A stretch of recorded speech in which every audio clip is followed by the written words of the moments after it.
Is June 1st, 2023. Oh my gosh. Some of the guys came back from the case. They started back on Tuesday, where I have been emailing the prosecutor's office straight to them and other places. Tuesday, I was in Samantha's restaurant in North Canton, and one of the older guys came in and sat down with an older lady. Now, I remember him from the case, okay? And he was talking about the men that were entrusted to watch me and protect me. They found out some of them had raped me, okay?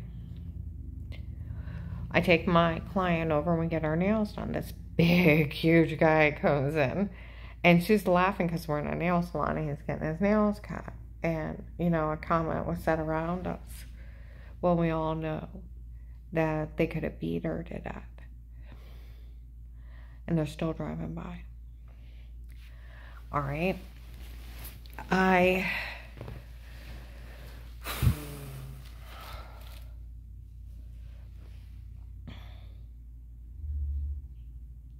Now, yesterday, I went to go in Sheetz on Whipple in Hills and Dales Road, the guy that opened the door for me as I go to walk in. He looked at me and said, "We know what that idiot agent did." Some lady and her kid said, "Isn't that the one we're supposed to say something to?" She said, "Don't. That was all them. We all know it. Don't you say a word."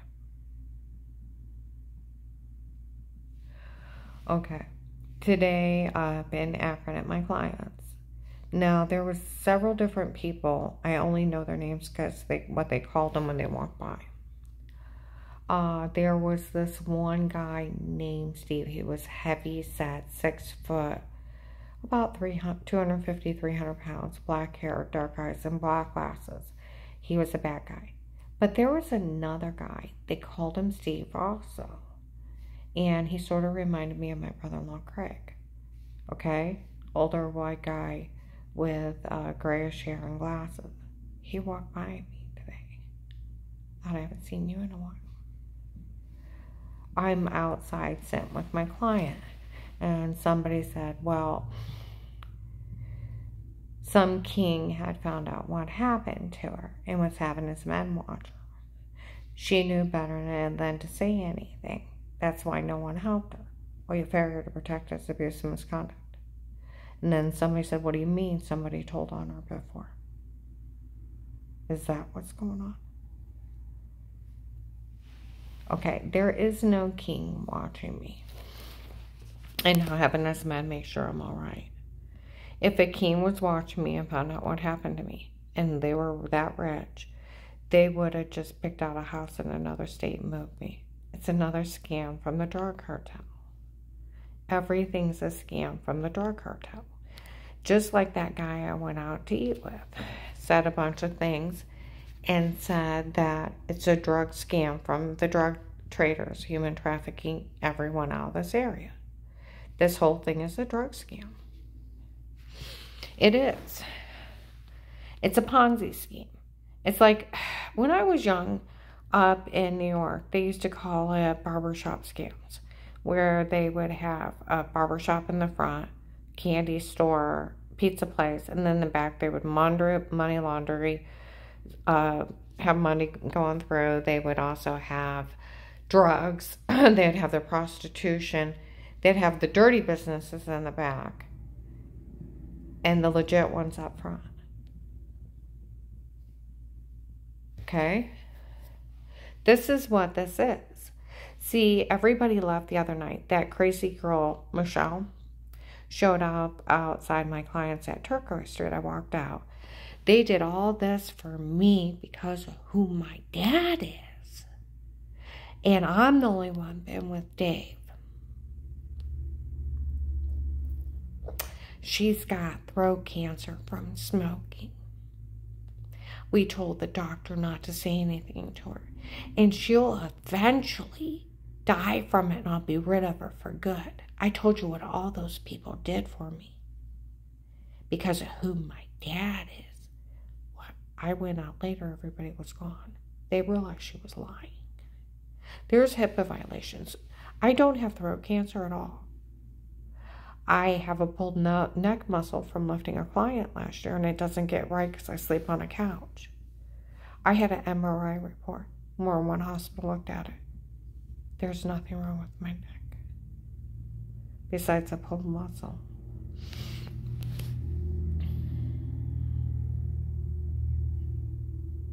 And like the doctor said, you didn't smoke that many years. You didn't do enough damage.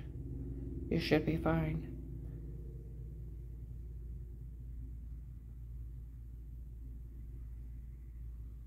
Half the time I wasn't smoking, and I only started smoking when they had upset me. And then I get mad and I get myself together, and then I quit smoking for months and months and months, and then they do something horrible, then I smoke for a couple months, and then I quit again. See what I mean? She was lying to him. She's not the only one. See, that was one of the scams. They were doing everything for Michelle to get everything. Michelle is a Ponzi scheme. Her pathetic excuse of a family. They used her as an excuse up front, basically Barbara scam of they were coming down to help her. They weren't coming down to help her. She wasn't the only one. There was a stripper in 17 or 18. The blonde girl with her hair down to about her waist. Does he think it's funny bringing her March 18 while a lady took credit for my bikes in December of 17? She was already there. That's where I think it's Stella Noetti at Apostolic Church of Barberton or one of the other men yelled at Dave, you think you're funny dating all those, think you're better than her dating all those women. I walk off, I'm so mad he did it in front of people. Come back up and I'm like, what's he talking about? He don't know what he's talking about. Yes, he did. See, that's where after I was following around it. And Kaylee said, well, you know about Savannah. I said, I know of her. I don't know her. What do you mean you don't know her? And she said, well, you know, her boyfriend was really big into drugs. I said, what does that have to do with anything? She's standing there with her mouth open. Okay? So, and she keeps going on and on and on about her. So I look her up, and it was her Facebook friend that followed her around at me. Pam and Jack followed me around for about a year or two. Them and Pamers. And then she got married to somebody else. They were gold digging. See, this is where it's been a lot of people trying to fix their daughters up. See, that's where he was dating Katie. He was also dating that heavyset blonde girl, mean parents, that Lauren. And then he found Michelle in that store. And with her being with the drug traders and human traffickers, they have their dirty friends come down here and pull a stunt. And, you know, if they were actually just here to help her, they're drug traders and human traffickers, they could have just paid me off. Or paid, bought her and Dave a house. You don't touch the wife, that's sick shit. This whole thing is sick shit. See, that's where it's going to go back to the stripper of 17 and 18. The young blonde girl, little 18-year-old kid. Does he think it's funny bringing her here? Yes, he thought it was funny. He insisted we go to that store. That grocery store. Not grocery store, but restaurant. He knew you and your parents would be there. You know he put me in front of you on purpose. He plays with people. She was around me last year. See what I mean? Michelle was a storefront scam. This is like a shell game. We're doing it for this reason, we're doing it for this reason, we're doing it for this reason, and they're shuffling everything around. It's all a scam. Lots of scams going on at one time. Where that girl said she's always been the only one, they all knew she was lying. He was going to marry Kathy. She find out about the stripper? Because she was here last year. Huh? Did you find out about the stripper? Or Michelle? See, he manipulates women. He was with me all the time, except for when he was supposed to be at work. He went to work by 5 o'clock in the evening, and he got off at 3 or 5 in the morning. Come home, go to bed with me, get up, and then we'd spend the day together and then go back to work. We were married. he doesn't stay at work. So he had to go out and find this little 18-year-old kid. Where did he find her? In a bar or a strip club? Probably a strip club. Because if it's where would you find human traffickers? I figure he found her at Christie's. Because he works in a heavy machine factory with a bunch of guys. They don't have young girls there. See what I mean? This is where would he find her? He had to go into a strip club. See, that's the whole thing. She's a scam. And I have a pulled muscle. I don't have cancer. She was lying to him. Like a doctor would break a HIPAA violations. What's she going to do? Walk up to the schizophrenic girl? Hi, I'm Dave's girlfriend. I want her medical records. My dad's a retired judge. They say, where's your court order? Otherwise, I don't say a word to you. See what I mean? Oh, they're not to tell her and let her die. I don't have cancer. I had MRIs on my neck. Everything's fine. It's a pulled muscle. She lied to those people and they realized they were lying. She was lying and they all laughed. She's a front scam. Just like where they said they had sodium pentothal reports and they were date rape drugging me so I'd be sleepwalking so they could frame me in my own home. That big mistake, the Fourth Amendment. Just like where they kicked in my door, they set up button cameras stalking me. They're supposed to Photoshop the shower scene. That's sex trafficking videos and sextortion. It's life in federal. Saying they taped me and Dave in bed and then sold it. That's 20 to 30 years. They're looking at how somebody could get off their ass.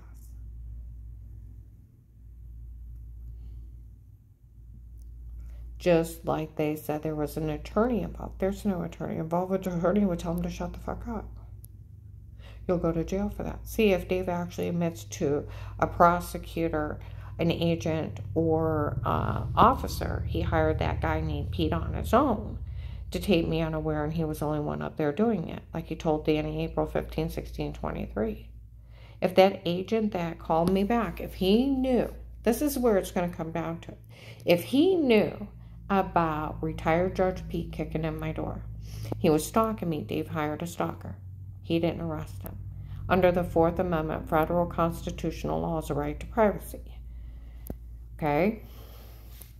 No one can be in your home. Except for protection like cases with statements.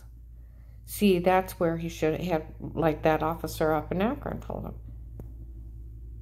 Don't say a word. We already verified all the tapes before were all photoshopped on her. Everything was. Everything was drugged and photoshopped, actually. So do you think that agent fell for it? Well, he knew he could never look at him. He said, and we went to her family, and her family didn't know anything about it. Where they said they had an attorney and all this stuff. It's another Ponzi scheme. Just like for the shower scene in the other room. They weren't allowed in my house. They were stalking me. Just like the scam of the chip, where they bashed my head in and beat me and raped me and left me for dead and left the comb on Dave's dresser on 12/21/18 to cover it up. They said they chipped me. Anybody can puppy chip anybody nowadays. It's a shot. They didn't chip me. They were covering up attempted murder. Stabbed in the neck, the refrigerator, bashed in the back of the head, beat, raped, and left for dead. And retired Judge Pete's son, Alex, took credit for it the first week of January in Bob Evans in 2019. Okay, that he left his comb on Dave's dresser. Okay, so this is just a big drug scam. Everything's a scam. Just like they drugged her and told her they had sodium pentothal reports. They were date rape drugging me so I'd be sleepwalking. They were violating me in my house. See, that agent could not know about retired Judge Pete that Dave hired him to stalk me and to drug me and frame me because I didn't die. And he didn't arrest him because then he knew I called the FBI. He knew Dave knew. And yesterday, I told you at Sheets on Whipple, the guy that opened the door for me, we all heard what that idiot agent did. On a recorded line, after I called the hotline, I told you they drugged me up so bad I couldn't get out of bed for a few days. Then I had to get up and get air in my face, and I was dizzy and everything else. I didn't know what was wrong with me again. And I got enough air in my face, called Sarah, where they were leaving threats in the mall. And she said she'd witness for me. So I bought a card, put that agent's number in it, had Dave, made an excuse to have Dave take me down to the mall. Her manager put it in her locker, and we went up to Apostolic Church of Barberton. Paul Pamer got into his face. My God, I had an FBI agent in my office. He's right there. How dare you bring the FBI up here with threats on our life? I walk off, and Dave eventually comes in, let's go. Well, Dave told Danny April 15, 16, 23, he's seen an agent up at that church asking the threats on my life, and he talked to him personally. And that he was the only agent from the agency looking into it on his own. Investigators in Canton, November 6, 22 at Trinity Gospel. Karen's okay anymore. We found the protected custody case. Okay?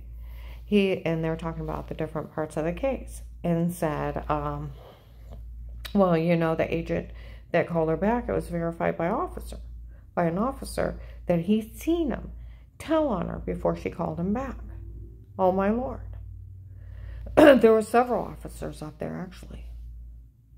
See, that's the whole thing. Everything's been a scam. I tried to tell that agent somebody on a recorded line. Somebody told on me. He called me a flat-out liar. Instead of asking me for the church's number. I had already told the hotline about Annie. At district manager at Advanced America, they had somebody impersonate me. So it should have been, my God, how they find out. And I want that church's number. I'll find out who it is. He called me a liar. I tried to tell him what happened at Giant Eagle where that guy threatened to knife me. Was there a camera above the bench? I don't know. If you don't know if there's a camera above the bench, I'll put you in jail. Now, either say you're lying or arrest you. It's like, fine, whatever. That was a Detroit Boys' kidnapper. He had already killed Lori's family member and went on to take my house manager, Merlisa's niece, and a bunch of other people in this area. He's a serial killer. Everybody knows about him. He let a serial killer get away. I told him about a what a shame guy that got my face in Walmart, had people looking for him. He listed me an informant with immunity for life, protection for life. You'll have a life of peace as an informant. No man will ever touch you. Da da da da da da da da da. 5,000 a month. I open an account today. Da da da da da da da. Even when you tell, and then threaten me if I told. I already told them Dave and the church people knew. So whose fault is it he didn't call that church? His. Whose fault is it that he didn't find out Dave had somebody stalking me, drugging me, raping me, and sex trafficking videos of me, and even photoshopping me? It's his, right? Because he's an FBI agent. He put me in protected custody. Did I ever have to stay quiet? No, Dave and the church people already knew. He should have got me the hell out of there. And arrested Dave on the spot. Right? Because like that officer in Akron was walking around telling people, don't say anything to her, da da da da da da. Do you think that agent fell for their tapes before? Well, he knew better than to even look at them.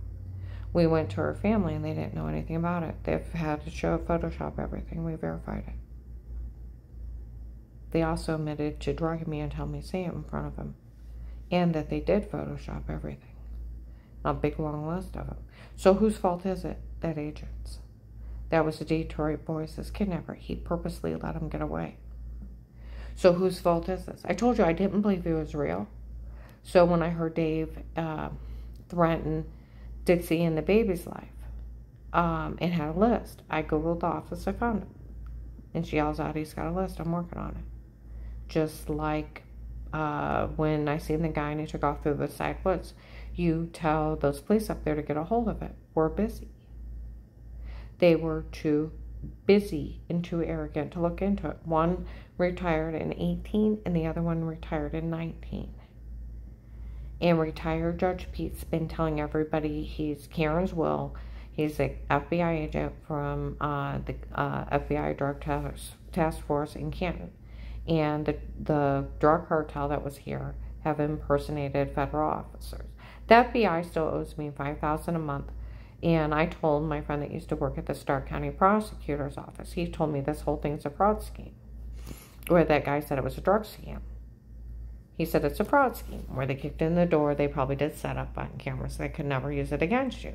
It was done inside the house. So, basically right to privacy over the house. He said where that you had bruises you couldn't explain, throwing up, and almost passing out. They probably were date rape, drugging you until you say something stupid. But they could never use it against you. They did it in the house. They can't ever look or listen. And as far as that agent talking you to that way, the police could never go along with it. It's illegal. He said, for one thing, the FBI could never drop you as an informant. Once the government agrees to protect you, they cannot unprotect you. He said they can always move you to a different witness protection program, but they cannot just drop you. And he said they would have to talk to you first. It would be illegal for them to drop you. And he cannot ask you to stay quiet on anything. He does not have that kind of authority. And he can't tell anybody not to help you. They know they can't go along with that. It's a failure to protect as abuse and misconduct. There's badgering laws. Department of Justice 1729, you have to take a victim or a witness or informant statement and follow through.